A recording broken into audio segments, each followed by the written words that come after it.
Good morning all of you. आज के session में हम सूरदास की भक्ति भावना के बारे में जानेंगे। सूरदास की भक्ति भावना के विषय पर अत्यधिक क्वेश्चन बीए बीएड जैसे एग्जाम में पूछे जाते हैं। अगर आपका सिलेबस हिंदी है तो हिंदी में ऐसे क्वेश्चन अवश्य ही आने की संभावना बनी रहती है। तो चलिए सूरदास की भक्ति भावना को एक बार देख लेते हैं हम लोग। सूरदास जो है भक्ति काल के प्रसिद्ध कवि थे। वे श्री कृष्ण के अनन्य भक्त थे। अगर हम बात करें सूरदास की, तो सूरदास जी जन्मांध थे। ऐसा माना जाता है कि सूरदास जी जन्म से ही अंधे थे। उन्होंने श्री कृष्ण के बाल छवि का इतना सुंदर वर्णन किया है कि अगर कोई व्यक्ति आंख से उनको देखे तब भी वो उनका वर्णन कर सकता है, वैसा जैसा सूरदास जी ने अपनी रचनाओं में किया है। सूरदास जी की जो भक्ति भावना श्री कृष्ण के प्रति थी वो बहुत ही गहरी थी। सूरदास ने अपनी कविताओं में श्री कृष्ण के बाल रूप, उनकी लीलाओं और भक्ति के महत्व को बहुत सुंदर ढंग से प्रस्तुत किया है। सूरदास की भक्ति का स्वरूप। सूरदास की भक्ति सगुण भक्ति के अंतर्गत आती है। भक्ति भावना दो प्रकार की होती है, एक सगुण होती है और एक निर्गुण होती है। तो सूरदास की भक्ति के स्वरूप है कि सूरदास की भक्ति सगुण भक्ति के अंतर्गत आती है। यानी सूरदास जी जो अपनी भक्ति भावना किए हैं वो साकार रूप में किए हैं। वे श्री कृष्ण को साकार रूप में पूजते थे और उनकी लीलाओं का गुणगान करते थे। उन्होंने वात्सल्य भाव, सख्य भाव, वात्सल्य भाव का अर्थ है जो अपने माँ जो होती है अपने पुत्र के प्रति जो प्रेम प्रकट करती है वो वात्सल्य भाव के अंतर्गत आता है। सख्य भाव यानी सखा का भाव, एक मित्र दूसरे मित्र के प्रति जो भाव व्यक्त करता है वो सख्य भाव। और माधुर्य भाव यानी प्रेम मधुरता का भाव से श्री कृष्ण की भक्ति की है।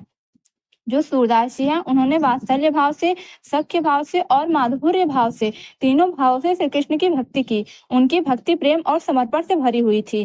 कृष्ण के बाल रूप की भक्ति। सूरदास जी अपनी रचनाओं में कृष्ण के बाल रूप की भक्ति भी किए हैं। उन्होंने श्री कृष्ण के बाल रूप का बहुत सुंदर वर्णन किया है। उन्होंने माँ यशोदा और बालक कृष्ण के बीच के प्रेम को अपनी कविताओं में चित्रित किया है। उदाहरण के लिए जब कृष्ण माखन चोरी करते हैं और माँ यशोदा उन्हें पकड़ लेती हैं तो सूरदास इसे बहुत ही प्यारे ढंग से बताते हैं। प्यारे ढंग से बताते हुए लिखते हैं कि मैया मोहि दाऊ बहुत खिझायो। ठीक है, इसमें कृष्ण अपनी माँ से शिकायत करते हैं कि बड़े भाई बलराम उन्हें परेशान कर रहे हैं। हे मैया, मुझे मेरे बड़े भाई दाऊ बहुत परेशान कर रहे हैं। इस तरह सूरदास ने वात्सल्य भाव में भक्ति को दर्शाया है। राधा कृष्ण की प्रेम भक्ति को भी इन्होंने अपने रचनाओं में लिखी है। राधा कृष्ण की प्रेम भक्ति के बारे में तो सूरदास ने राधा और कृष्ण के प्रेम को अपनी कविताओं में दर्शाया है।